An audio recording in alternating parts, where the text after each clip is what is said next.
BSA college के प्राचार्य ललित मोहन शर्मा ने सभी आरोपों का खंडन करते हुए कहा कि उन्होंने मालिक नहीं, तंत्र के तहत काम किया और कॉलेज की जमीनें खरीदी।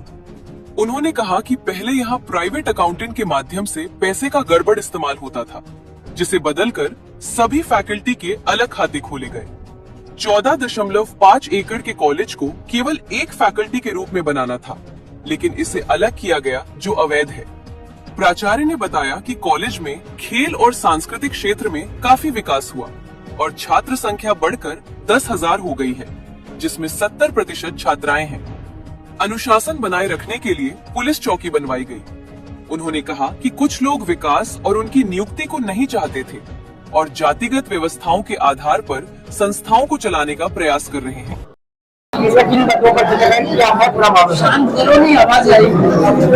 इसी सप्ताह सोमवार को विभिन्न समाचार पत्रों के माध्यम से ये प्रकाश में आया कि कुछ व्यक्तियों के द्वारा एक होटल में प्रेस कॉन्फ्रेंस की गई, जिसमें मेरे ऊपर तमाम गलत आक्षेप लगाए गए।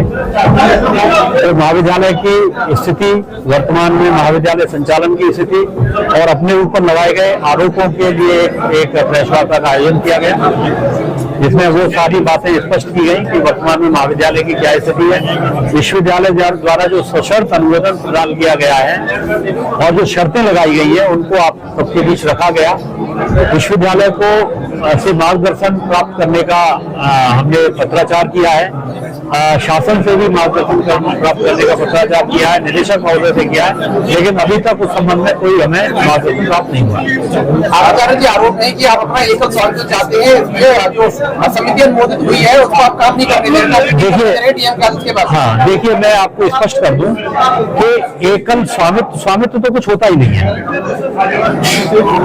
एक जो महाविद्यालय है वो एक तंत्र की तरह कार्य करता है। ऐसी शब्दावली उन लोगों की है जिन्होंने यहाँ एक मालिक के रूप में कार्य किया है। ये शब्दावली उनकी है कि जिन्होंने यहाँ बिना नियम कानून को बताते हुए यहाँ से वकीलों के खाते में पैसे ट्रांसफर कर दिए, अन्य संस्थाओं के खाते में पैसे ट्रांसफर कर दिए, दान दे दिया, यहाँ से फीस को ले गए, फीस से जमीन खरीदी, उससे लाभ कमाया, फिर उसको वापस कर दिया। तो ये स्वामित्व वाली शब्दावली जो है वो उन लोगों की है। हमने यहाँ उच्च शिक्षा आयोग के द्वारा चयनित हैं, निदेशक महोदय के द्वारा हमें यहाँ नियुक्त किया गया है।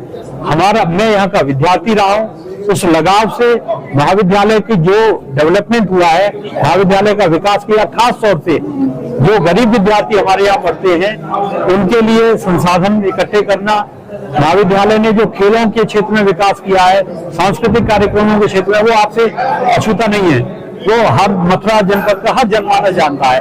यहाँ ये थोड़ा सा बिंदु आ जाता है कि ऐसे ही लोग नहीं चाहते थे कि मेरी नियुक्ति यहाँ हो। तो हम 21वीं सदी में जब ऐसी जातिगत व्यवस्थाओं के आधार पर संस्थाओं को संचालित करने का प्रयास करेंगे, तो ये तो एक कुत्सित प्रयास है ऐसे लोग। जो आरोप लगाए गए थे कि 16 दुकानें जो है की बेची नहीं गई, उनको किराए पे दिया गया था और आज उनका किराया जो है। देखिए मैं जहाँ तक 26 दुकानों की बात है, जो ऑडिट रिपोर्ट में जो उल्लेख है वो मेरे द्वारा बात की गई है। बाकी जो 14.5 एकड़ भूमि अलग की गई है वो निदेशक महोदय के विशेषाधिकार न होते हुए उनका फर्जी पत्र बना के अलग की गई है, वो आपके समक्ष रखा है। नहीं, विद्यालय तो बढ़िया, विद्यालय का संचालन 4 वर्ष से कैसा चल रहा है आप जानते हैं। जैसा कि आपका आरोप है कि आपने पुलिस चौकी भी बनाने को दी अपनी। हाँ, ये मैं स्पष्ट कर दूं, जब मैंने ज्वाइन किया था तो लगभग 4,500 विद्यार्थी महाविद्यालय में पढ़ते थे। अभी 10,000 से ज्यादा विद्यार्थी महाविद्यालय में पढ़ते हैं, जिसमें लगभग 70% हमारी बालिकाएं हैं।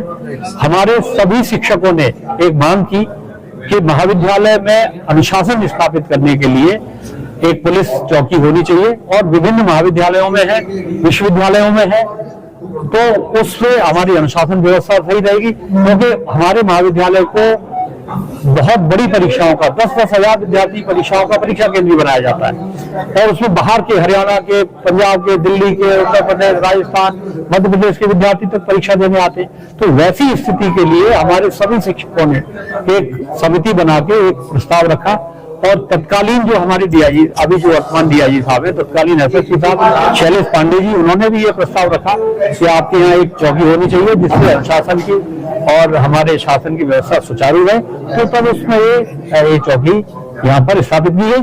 वो चौकी हमारी, उसका हमने न कोई भूमि हस्तांतरण है, न कोई भवन हस्तांतरण है, केवल व्यवस्था के लिए है। और सार्वजनिक शौचालय की तरह सार्वजनिक शौचालय नगर निगम का है, वो महाविद्यालय का शौचालय नहीं है। हमारी जो शौचालय केवल एक शौचालय बालिकाओं का था, तो हमने विभिन्न प्रयास करके CSR फंड के माध्यम से, समाज सेवियों के माध्यम से आज बालिकाओं के लिए लगभग 30 शौचालय हमारे महाविद्यालय में है और हमारी बालिकाएं भी उससे खुश हैं।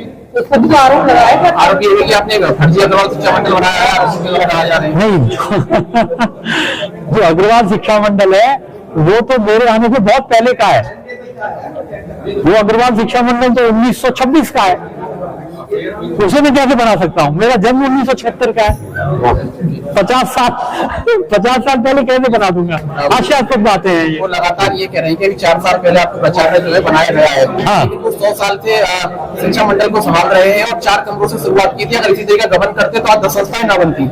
अच्छा, एक तो मेरा प्रश्न ये है कि उनमें से 100 साल, जो 100 साल से संभाल रहे हैं, तो उनकी आयु 100 साल से ज्यादा होनी चाहिए। तो आप एक उदाहरण ये दे दो कि जिनकी आयु 100 साल से ज्यादा है वो यहाँ आ जाएं, उनके मैं उनका 27 होने पर सम्मान कर दूंगा।